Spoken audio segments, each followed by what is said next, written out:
Oh, I thought you had a tie on. T-shirt. Oh, you're just going 90s with the flannel unbuttoned T-shirt underneath. I love it. Yeah, it's not flannel. It's just some Eddie Bauer off the shelf. Yeah, it's like the dad on Step by Step. Hey, we are live on Hold My Beer.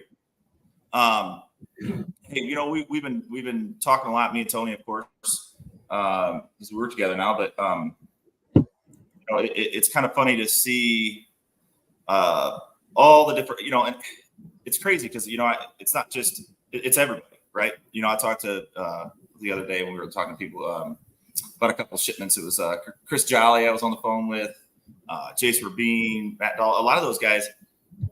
Everybody is struggling, but at the end of the day, not everybody's bitching, right? They know it's tough, and they're getting after it and coming up with different ways. Derek Holst over at Circle, guys like that are like, hey, you just got to find different ways and different, things like that, and be willing to learn and adapt. What did I say the other day, Tony? I said, I had to stop being stubborn and relying on all the ways that I thought worked. Stop being a stubborn old man and take the Werther's Originals out of my shirt pocket. Get off the lawn.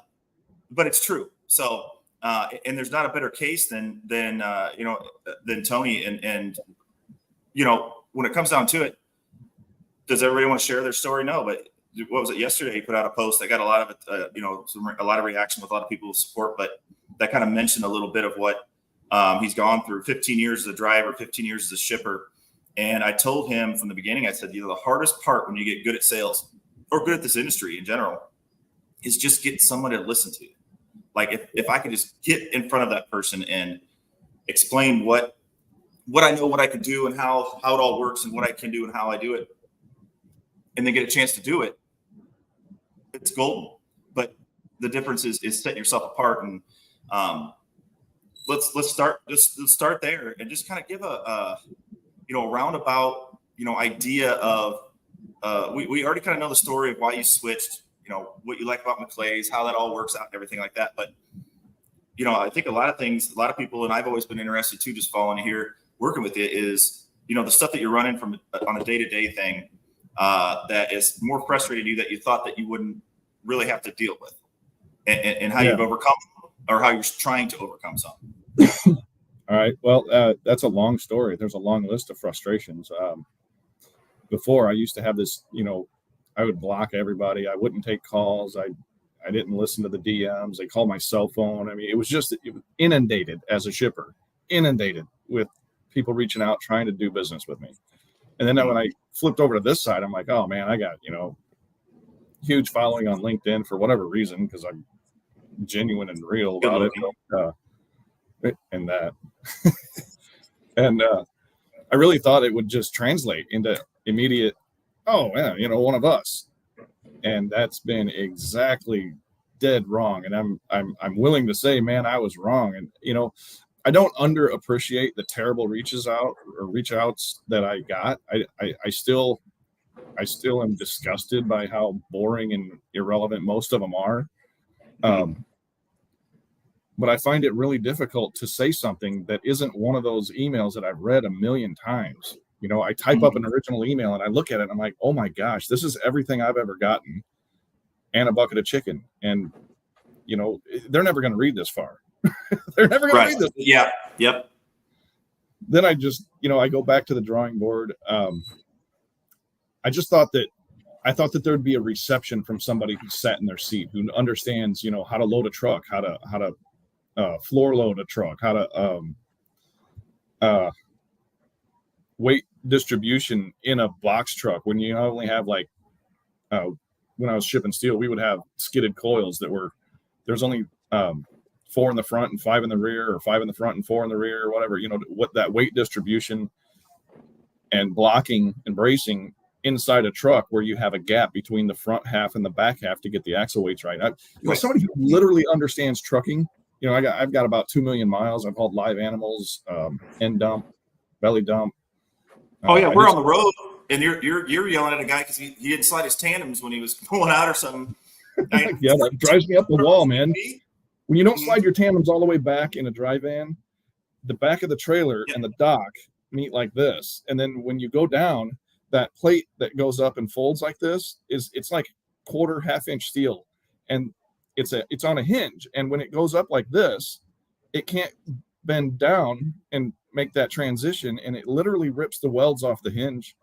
And then you end up with this $30,000 dock plate that you have to get fixed because some guy's like, oh, I can't get my tandems to slide. Not my problem, bro. Slide them and then we'll get you. And you know, just stuff like that. It's just little things that just bother me. You know, I mean, there's a way to do things right. Dan the Driver Row. I mean, that dude posts pictures all the time. I was just going to say, Dan's probably clapping right now, listening to you talk. Dan's not watching. He's driving. But yeah. I love that guy because, I mean, guys in dry vans like to slam the doors and think, whoop, don't need load securement because it's in a van. Well, he does so much over and above that to me, I consider that kind of stuff like that is just necessary. It's minimal. You know, I told my guys when I was running fleets of, you know, drivers, I was like, guys, I'm not asking for heroics from you. I just want the bare minimum, the DOT requirements, the legality, the stuff that doesn't get you pulled over going down the road that I can spot, you know. And I'm not a DOT officer by any stretch, but I played one at a meeting once. We had a DOT officer come to two different days where we did a level 1 inspection. I'm sorry, level 3 and level 4, whatever the high level, the in-depth inspection was, walk around of a truck with our drivers just to get them familiar with and understand what it is they need to be looking for. Because, I mean, guys that get experience, I'm telling you, I drove for a long time and never really did inspections until I was kind of forced to. I worked at a place where they had cameras everywhere, and it was a central supplier owned by 8 or 9 of their customers collaboratively, and they would put people in cars and follow you. Like it was intense. They would get rental cars and have a safety guy that you didn't even know make sure that you did a pre-trip. So like once I was accountable and I started doing it, I'm like, oh my gosh, I don't know why I never did this. You know, I'd get in my truck and go down the road for a little while that I drove yesterday, that I know exactly how it feels, how it should feel, how it sounds, how it smells, how it acts. And, you know, I'll know in the first 5 minutes if there's anything wrong, you know. But I took for granted pre-trip inspections and stuff like that. And understanding that level of accountability and detail just to do it right, it made me better. And then I expected that and required that of my guys, you know, that it was driving. And, you know, it's hard to get that from people because guys want to jump in the truck that they parked yesterday in the exact same spot, knowing that there's nothing wrong with it and just get in and go. And I'm like, you know, you're getting paid for this. It's the law. It's required. Just do it. I know it's cold. I know it's raining. I know it's hot. I know it's sunny. I know it's dark and whatever, but that's the job, man. You applied for this. You went and got a license. You got to do it. And that helps like tremendously. Like there needs to be more of that. You know, Ingrid always talked about how there just isn't that mentoring that there used to be, you know, with the older guys that know what they're doing, helping the younger. Now it's just kind of a free for all. And it's funny you say that too, because like I look at just as me as broker too, from being on the asset side, like pre-trip, post-trip. You know, as an owner operator that we would sign on, you know, if you know, take care of your truck, obviously, because we don't want to, you know, have to deal with breakdowns or whatnot. But at the end of the day, sometimes it affects the whole fleet when we got drop trailers and you're not post inspecting the trailers. And that used to piss me off to the point where, you know, I'm running the whole fleet and I had to start putting penalties in, you know, where you go a day without a load. If you drop the trailer with a flat tire and didn't alert us. Now, if it's got a flat tire, just let us know. We could have, you know, Kirk Nashville, somebody come over and get it taken care of at least, or the next guy. But we can't have somebody coming in there hot with 2 loads on his backside after this load, and now he doesn't have a trailer because it's flat. You know what I mean? So now when I deal with carriers, sometimes, you know, on the brokerage side, they get a little bit surprised sometimes when I bring some of that stuff up because it's like, hey, I know how it goes, man. Like, you know, you may pull that over on other brokers. I think that gives you advantage as well. Wouldn't you say? Yeah, absolutely. I mean, understanding the level of detail and just the basics to do it right. I'm telling you, you know, I know 90% of brokers are garbage, and you know, I say that as a shipping guy, and there are some good ones out there that are suffering because of the quantity of bad ones that are out there. But it's the same thing with drivers. It's the same thing with shippers. I've always said that as a shipper, there's so many bad shipping places, shipping people, shipping departments that don't care if they load you or not. Right. A lot of guys get thrown into shipping and manufacturing. Hey, how you doing? And they don't necessarily know anything about logistics or freight or trucking or loading or anything, but they were a good line leader and they put them on in charge of another department. Just same as brokerage. You see that, the great producers aren't necessarily great leaders of people. It's the same thing in shipping. A guy, you got a materials manager, right? Yeah. Who now gets promoted because the guy either left or got fired. It's like you got to fill the spot. So now they're trying to coordinate shipping. Ooh, we're getting some rain. Sorry, there's lightning and thunder. Really? It caught my attention. Yeah, we're in a drought over here. Like it is a drought. We're only about 75 miles apart, but it's coming your way, boss. Anyway, that's why I got all the lights on, because it's dark as crap in here, and it's hashtag send it. Yeah, we need it. It's getting close to harvest season here in the great Midwest, and we need the rain. But I hate driving in the rain, by the way. Anyway, that's another story. Yeah, it just because somebody's good at their job doesn't make them a great leader. You have to develop leadership in people. Yes. Yep. That may not be the best producers, but they might be your better leaders. But the same is true of the best producers. They might be the best leaders too. You just don't know. You have to develop the leadership of somebody to put them in charge. And that's the same thing with drivers. I always had a hierarchy of my driving team wherever I was at. There was always a go-to guy that would be like, all right, I'm senior guy, right? You want to give somebody the keys and tell them, here's the end of your career. You're welcome to your job. Maybe in a couple of years we can argue for a raise when the cost of living goes up, or we have 28% inflation or something. But in the meantime, how do you promote a driver when you have fair, equal pay across the board? Some guy that's been there 30 years and some guy that's been there 30 days making the same money. The only thing you can do is award favorable loads to the guy that wants it with the more seniority. But I like to give a hierarchy within the fleet. A senior driver, a group leader driver, something like that, where there's something to attain more than here's the keys, welcome to the end of your career or the peak of your career. You don't want to, excuse me, you don't want to necessarily go that route, but at the same time, you want to be able to manage an opportunity for more in the future. You want to be able to give somebody something to work towards, and it gives them accountability. It gives you something to review at the end of the quarter or biannually or annually, or however your company chooses to do reviews. But just doing stuff like that, it teaches you how to be a better leader. It teaches you how to be a friend to your drivers. I think they respected me more as a guy with mileage that could do their job than a lot of places put somebody in there that can't drive a truck, never been in a truck, doesn't know anything about a truck, but yet they're running a fleet, and they know what they found on Google or the safety. Gives you the buffer, and that gives you kind of a buffer to learn how to be a leader sometimes, because like you said, as on the broker side, you may get bumped into a leadership role because you were on the top producers.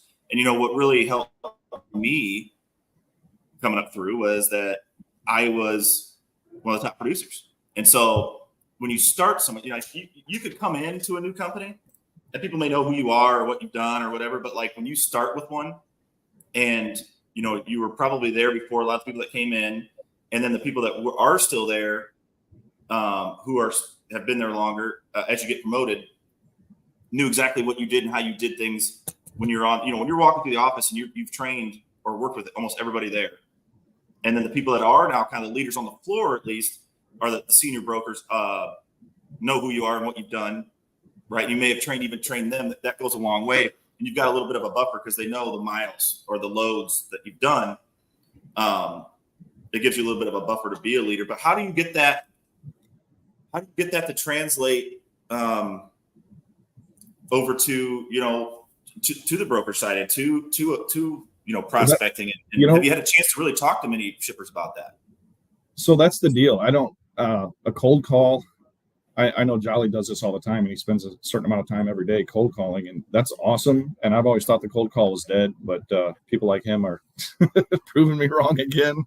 I had an experience a few weeks ago where I was getting my windshield replaced, and I got through to somebody and they liked my pitch, and I wasn't pitching anything. I was just telling them my experience. I understand where you're coming from, and I got through and I got in touch with them. We're starting to quote some lanes, but man, if I could answer that well, I'd probably be not as frustrated with the progress that I'm making. And I know I'm being told I'm doing well and making progress and doing growth and building the pipeline and all that stuff. But I expected so much more. And my frustration isn't that it's not turning into dollars.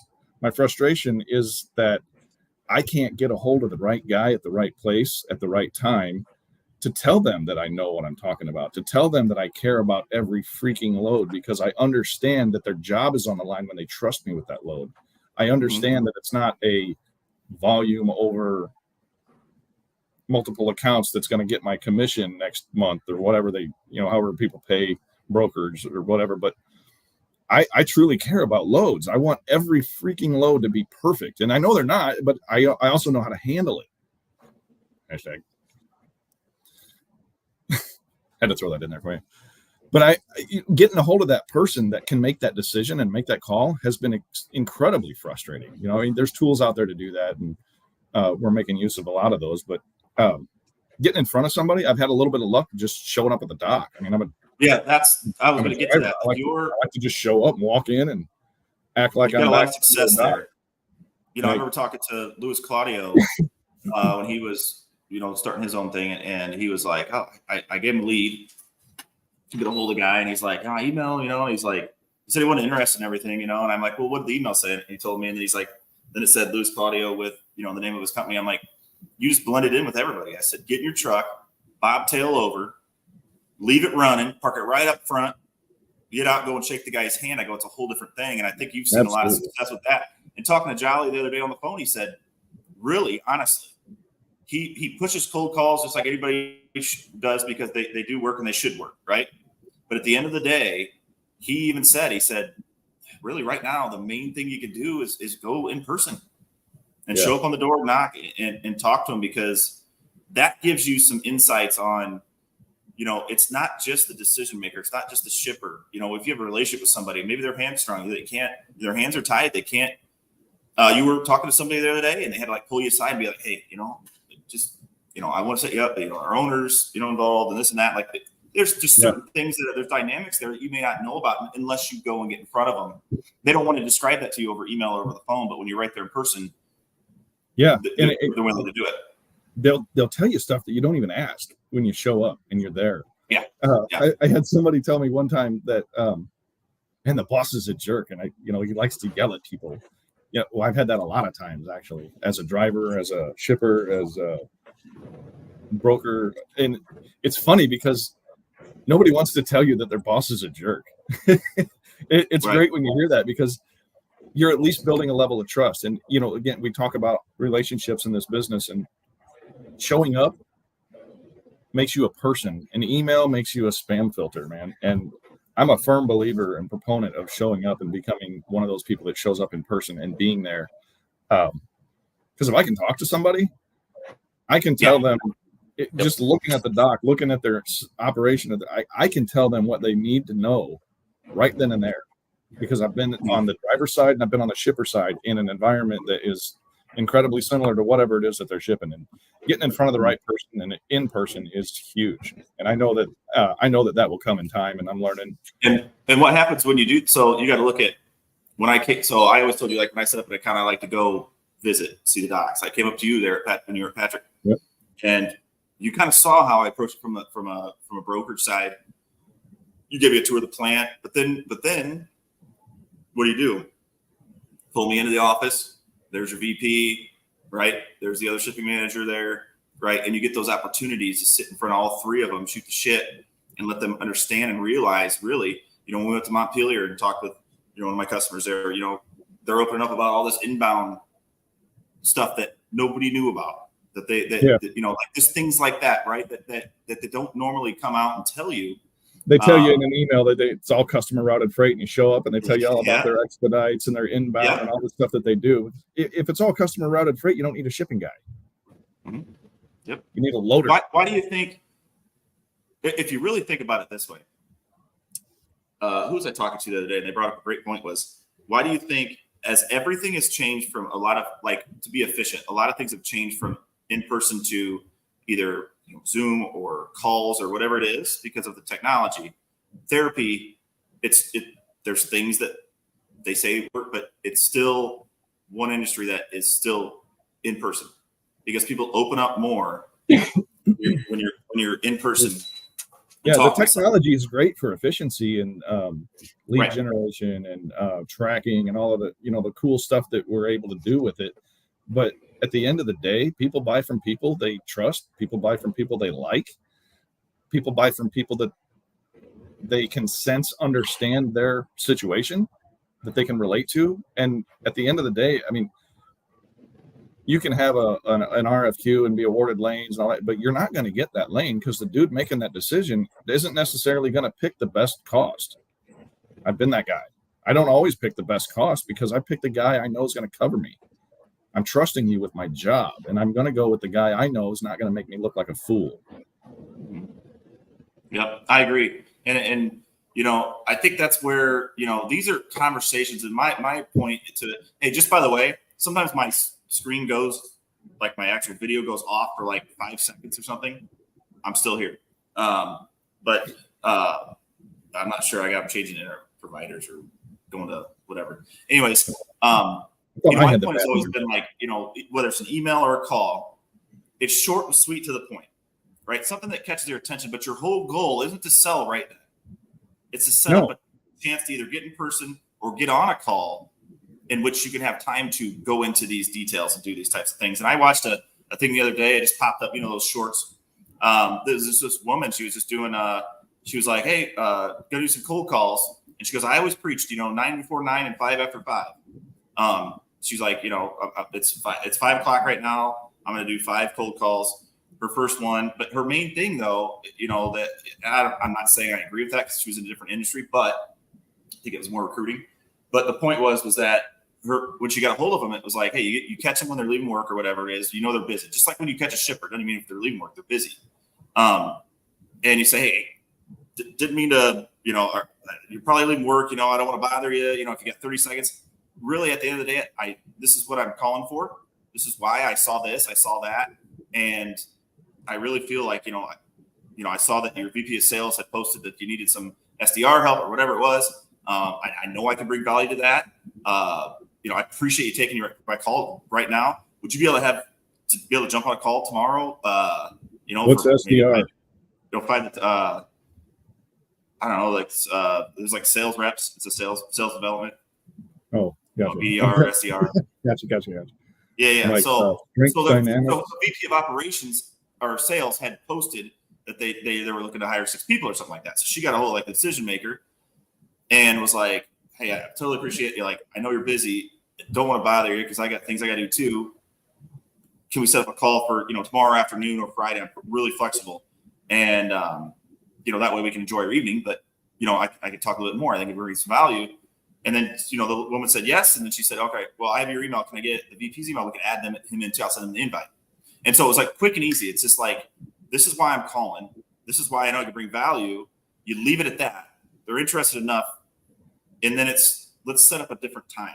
That's always really worked for me because then you're not trying to sell on the spot. You're not trying to sell. Now, if you could get in front of them, that's one thing, like if you're showing up. But if you're not, I think it's very important to have that. That way they know, that there's something on the calendar, right, for 15 minutes. I usually set the call for 15 minutes. That way they don't look at their calendar and go, I got to give 30 minutes to this guy at noon. You know what I mean? Now, if it goes over 15 minutes, that's fine. But, in a calendar invite, that's sometimes the shortest you can put it. And then now you have that chance to talk or listen, really. Because that's the key when is listening. like, right. And I think a lot of people when they're buying, you got to think everybody in business kind of you're always in sales, right? And anybody in sales doesn't want to be sold to. So as long as you're letting them vent, they're thinking to themselves, like, I know this is how I am. If I'm going to look for a car, if I'm looking for anything, I'll talk to a sales guy, but all I'm going to do is feel him out, get an idea of what the hell's going on. And then maybe I'll use him. Maybe I'll use somebody else. Like I'll call, get information and then be like, okay, that's all I need. And they're like, well, what if if I need you, I'll call you back. But like, at least they're opening up and giving you some ways to go. So if you go in with a script, if you go in with a predetermined plan, you're gonna fail a lot of times because you're gonna try and take it away that maybe it doesn't need to go. And so that opens them up to be able to vent, to be able to ask questions. Maybe that's what they're using you for. That's fine. But once they start opening up and asking the questions that allows you to go a certain way and the way that they were wanting to go. And just that initial reach out, setting up a separate time is really, really key. They're not as busy right now, so they have time. It's just whether or not it's there. And if they respond and then they say, yeah, let's do it, and then they don't respond on a time, like I told you the other day, send the calendar invite. You know what I mean? Yeah. Well, like they'll say, hey, 2-0 work or whatever it is. Okay, cool. Well, then you reach back out and they don't answer, and then they don't answer. It's like, all right, I'll send them the invite. Now it's there.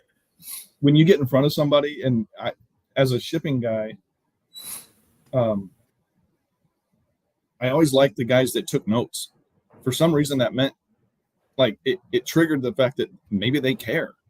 Yep. So many people come in there and they go, and they tell you all about their company and what they can do and everything. And I don't care. Can you handle my loads? Yes or no? That's what I want to know. Right. Yeah, and I think you see somebody sitting there taking notes, and it makes it sound like they care. It makes it look like, I mean, this guy you're taking notes off of what I'm telling you? Holy smokes. Right. Like the background of your company, the background of you, all that stuff, that'll come out. Like that'll get there eventually. But at the beginning, it's really not, it's important, but it's not something that's going to get their attention and keep their attention. Right. It's got to be something that's specific to them.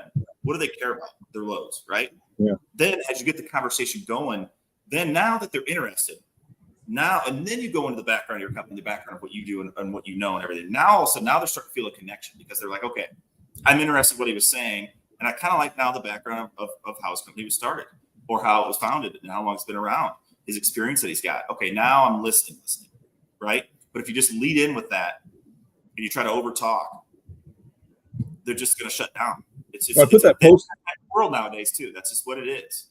I put that post on LinkedIn yesterday and I got a lot of interaction with it. And there's so many good folks out there. And I'm super grateful to be connected and associated with a ton of them, and even not with some that were seconds, hey, reach out, connect. It was really cool to see the encouragement and the support, and that, guys, this takes longer than 3 months. I mean, I just started this at the end of May. You're not going to have like this giant book of business. And I know I get frustrated, but I expected better. I expected more from me, and I expected it faster, and I expected it easier. And it's not that I devalue the relationship or the growth or the process or the attempts that were made to solicit my business when I was a shipper. It's not that at all. It's just that I never saw any valuation that was any different than anybody else from their pitch. Yeah, I'm not against brokers at all. I've been called a broker basher more times than I care to remember. I'd like, even though you're doing a Broker Monday and all that stuff. Yeah, I put out positive broker post Monday for like a year. Yeah, I brokers are needed. They're necessary. I think there's probably too many, and I guarantee you there's too many bad ones that are giving the good ones a bad name. Well, it really, at the end of the day, that really comes down to that. And this is what everyone wants to talk about that all the time. There's a lot of bad drivers too. So what happens when the market gets flooded, right? And you're a company and you have an account, and you got to bring in these people to help, right? Well, they've been there long enough, and then you get more accounts, and it's like, okay, do I hire somebody else, or do I get this to this person who was just helping maybe at first, and then now maybe they're in charge of an account. Now you got a bigger account, so that experienced person now moves on to the bigger account, the younger person. So there's a lot of youth. The difference, the average age difference between drivers and brokers is like 10 years. Okay, so you're looking at that gap right there. Okay, now you're also on an incentive. Right, you've got student loans, you've got maybe a new family, mortgage, all this stuff going on, right? So you're trying to get every penny you can, and you're only doing it the way you know how to do it because you haven't learned the industry yet. So yes, there's a lot of that, and there's a lot of that floods in, and then gets diversified into things that they shouldn't probably be in. Just like there's a lot of drivers that flood in and they get diversified into things that they probably shouldn't be in. Now, a lot of people want to talk about carriers that go under, drivers that go under, things like that. But there are a lot of brokers that come in and then they get let go or they leave the industry. Somebody put a post out the other day about how, the turnover in brokers, but if it was just explained right off the bat that, hey, this isn't easy. It's not easy. Yeah, I read that this morning. Bad news. Did you see that one? Yeah, you're going to have to deliver bad news and you're going to be blamed for a lot of things. You just got to take it. And that's part of it. And, if you know that ahead of time. And that's the thing is like, I love Driver Appreciation Week. I mean, I appreciate drivers every day, but they became a driver knowingly. You weren't forced to be a driver. You weren't forced to be a broker. Yeah. You weren't forced to be a garbage man or a postman or a lawyer. You chose that career. And if that's something you chose, then go be the best at it and give everything you got. Don't blame all your shit on everybody else. Yep. Right? Because that's what you chose. And what you chose, whatever comes with it, comes with it. Learn that. Learn what comes with it. Decide how to act towards that and approach it. And you'll be just fine. But if you're going to come in and then when things go wrong and things go bad and you blame everybody, it doesn't work out. But that's what you see a lot of times. Now you got disgruntled brokers, you got disgruntled drivers, and those shippers sit right in between and see all that. And then you get disgruntled shippers even, right? Because they're getting this guy on the this sales guys and the managers. This guy's mad at this guy, and I got nothing to do with it, but my load's in between them, and I'm like, good Lord. Yeah. Yeah, and it does. And the market gets flooded, right? And then it gets dispersed, right? So all those people that had a purpose, now they're onto something different that they probably shouldn't be on. And that's what you're going to deal with. And that's all it is. And that's why I always say, like, don't complain about it. Just find those relationships that do matter and those ones that are good, and take somebody under your wing if you need to. Like, don't be afraid. You're not going to offend anybody by, I give it to dispatchers all the time, and drivers all the time. Like, not give it to them, but I tell them, like, hey, listen, you may be upset right now, but in the future, here's what I suggest you do. Next time, check the rate count a little bit more thoroughly. We got to make sure that you're on the same page here as this or whatever it is. But like, find a way to show them that you know what you're talking about, and maybe take them under your wing, or the opposite. Start asking questions. I learned a ton from you were a driver, right? I learned a ton from all my drivers that I had. I still talk to a lot of them, because I think the key to both of those things is be willing to help people with expect nothing in return, just help. And then be willing to learn, because you start helping somebody. I was on a phone call with a guy the other day, and he was a veteran broker, really good at what he does, big book of business, but in a niche. And he called me up and he's like, hey, can you teach me flatbed jargon, lingo, what I need to know? What am I when you talk to these drivers? And so I was like, yeah, I used to flatbed, I used to Conestoga, I used to covered wagon. I've done this stuff. I understand the key difference. And I told him, the difference between dry van guy and flatbed guy is it's this huge mindset. Flatbed guys don't care for dry van guys. No, they think they're all a bunch of wusses. Yep. We call them dock bangers. Those are the guys that are wearing flip flops in the plant. Where the flatbed guys are wearing the steel toes and the vest and hard hats, and they're more of a construction worker mindset where they're these rigid blue collar guys that work and earn their living, and they make more than dock bangers.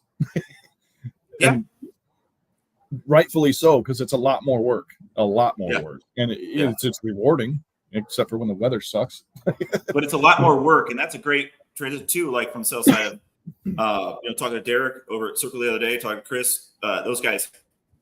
When the market's there, there's still freight that is hard, and sometimes you got to get in that specialized stuff, that stuff that's a little bit different. That unless you're open, and a big thing too, unless your company is open to learning that stuff. And really that's what's for a lot of these companies is what they're feeding off of right now. What they're hanging on to is that there's a lot of stuff that is tough to do still. And it always will be. And those are always good things to get in with if you can learn those, but it takes extra effort. It's not just showing up at 8, saying that I deserve, and no matter what, I'm taking my break at 10 to go play hacky sack and vape, and then come back. Then I have to, and I'm not staying past 5 at all. And I'm not saying that you can't do that, God forbid, but you know what? Get over it. Okay. You want to be good, then put the effort in. All right. I'm tired of this bullshit about, I deserve this. Nobody deserves anything. You earn everything. Right. If you want to be good, put the time in, figure some stuff out and learn it. But you can't just show up, expect to get paid, and think that, oh, well, I've been here this long or whatever. Guess what? Every single day we sat down. I was part of a brokerage group, real fast, real big, real fast, right? And every day we sat down at 5 in one of our offices, the 4 of us, and we talked about who we could bring up. We got another account. Who can we bring up? Well, I know this guy's out here dicking around all the time. No, this guy's never here. This guy's doing this. This guy's doing that. This guy's great. This guy's good. He's staying after. He's always asking questions. Matter of fact, he's probably here right now. Let's bring him in. Things like that. That goes a long way if you want to make it. If you don't, that's fine. Be a B player. Be a C player. That's okay. But don't bitch about not being an A player. That's all I'm saying. Absolutely. Be willing to learn and be willing to help people that want to help. Mm-hmm. And I know you got an appointment to go to. Is this correct? I do. Okay. Well, hey, listen, everybody, great comments on your post earlier. And just so you know, myself, Eric Thornton at LeClays, we're all working with Tony as well. It's not like he doesn't have, he just, Oh, I've it was got a great good support. I've got it the was, best yeah, support. oh yeah. It was a good topic bomber, and I love and same thing. I love seeing that stuff. I don't care. You know, aha moments. Shit, we're put on sales meetings, and I'll even say it. Tony will be like, "Should I just learn something today? I don't know everything." But yeah. So if you got anything in the comments, throw them in there. Here you go, Anthony, real quick. Threw in there. Writing out a plan. 9 times out of 10, you don't even get to say anything you wrote, and that's very true. I used to have like 4 different slide. If I actually went in person, like at an in-person meeting in a boardroom or something, I'd have like 4 different slide decks, and wait till I saw which direction it was going before I jumped on one of those bandwagons. But not to Be mislead prepared, them, and not you have to use it. but to give them what they actually want to hear, Right. what you do. And I'll never tell them that I can do something I can't. That is one thing too. I'll tell them I'll learn it, but this is what I'm good at. This is what I can do, and start small. Well, that was awesome, man. I appreciate you. Yep. Yeah, no problem, buddy.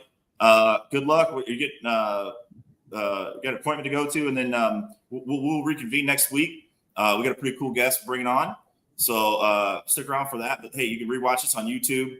Go follow either both of us, Hold My Beer page. We got a lot of more good things coming out. So, all right, Love talk it. to you guys.